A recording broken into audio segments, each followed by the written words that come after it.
Assalamualaikum warahmatullahi wabarakatuh.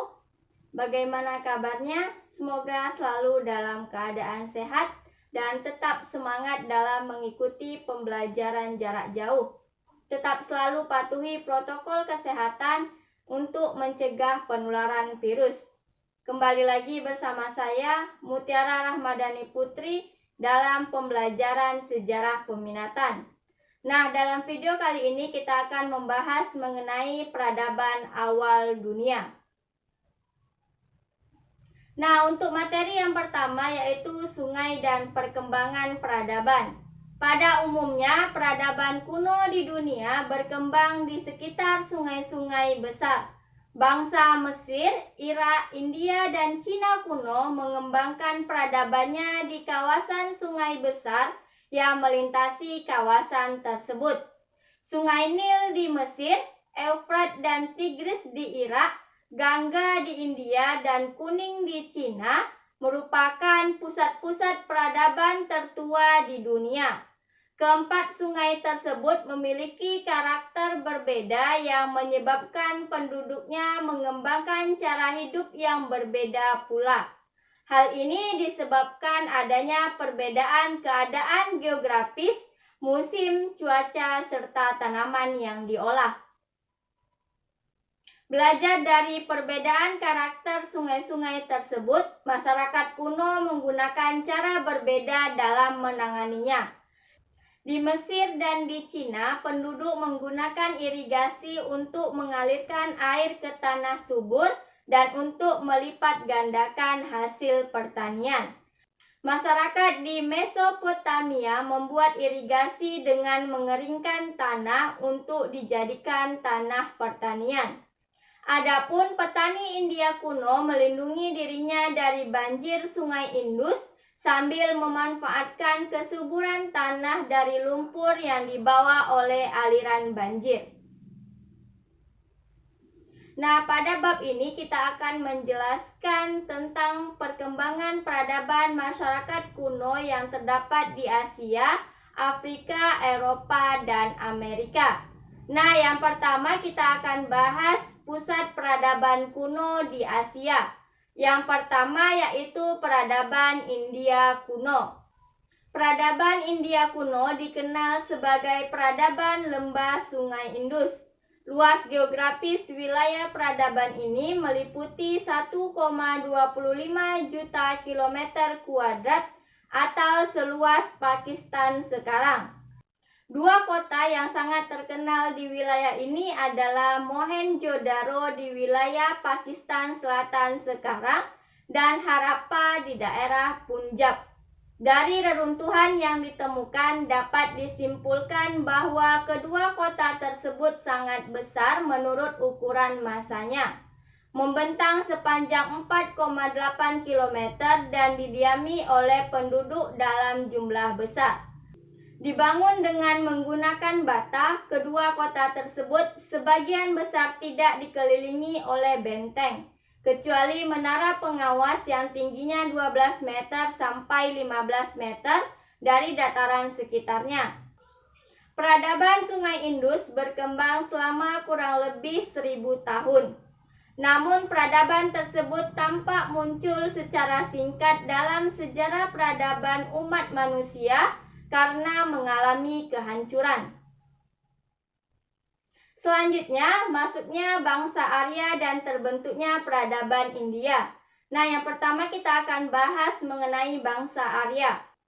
Bangsa Arya diperkirakan masuk ke India tahun 1000 sebelum Masehi. Dalam kurun waktu berkembangnya peradaban India kuno sejak 1500 sampai 500 sebelum Masehi.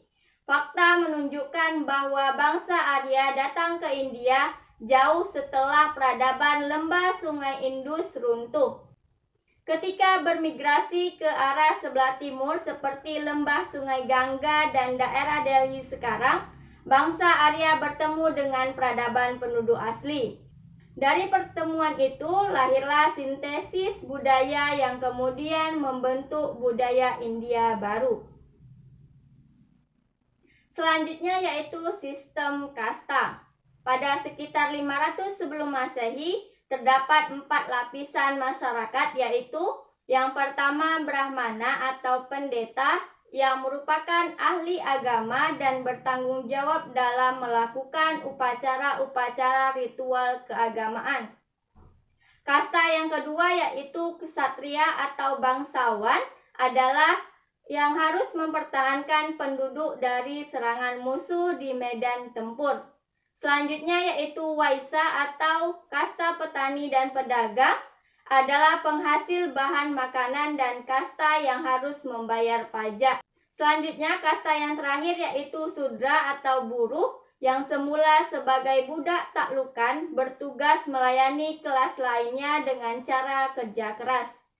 Golongan yang tidak berkasta adalah yang kehilangan kastanya yang disebabkan pelanggaran dalam upacara ritual.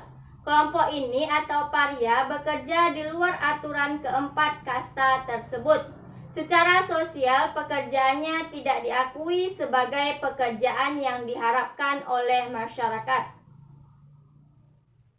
Selanjutnya yaitu kepercayaan masyarakat India kuno. Berkembangnya sistem kepercayaan India kuno tidak lepas dari perubahan yang terjadi dalam masyarakatnya, terutama bangsa Arya.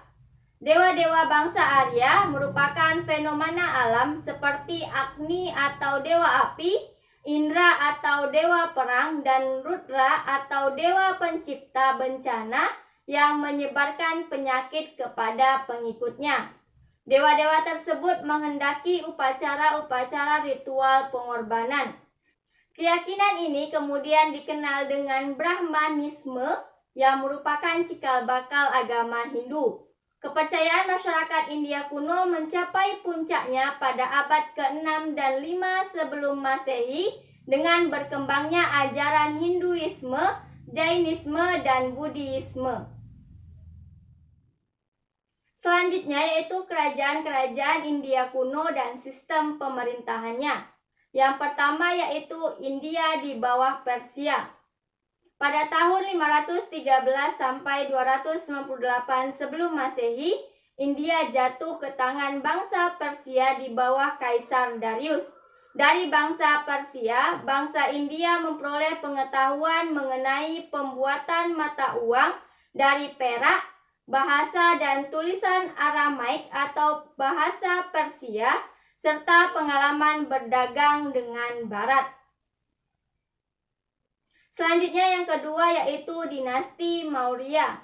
Di bawah Chandragupta, kerajaan Maurya berkembang menjadi imperium yang wilayahnya membentang dari Punjab dan pegunungan Himalaya di sebelah utara, serta wilayah Afghanistan di barat sampai Benggala di sebelah timur. Selanjutnya yaitu Raja Asoka.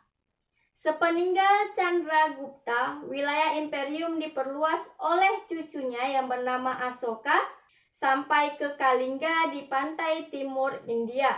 Pada masa pemerintahannya, Buddha ditetapkan sebagai agama negara. Dia sendiri adalah penganut Buddha yang taat. Pada masa Asoka, peradaban India mencapai puncak kejayaannya. Sekian pembelajaran kita hari ini, semoga dapat membantu kalian belajar di rumah.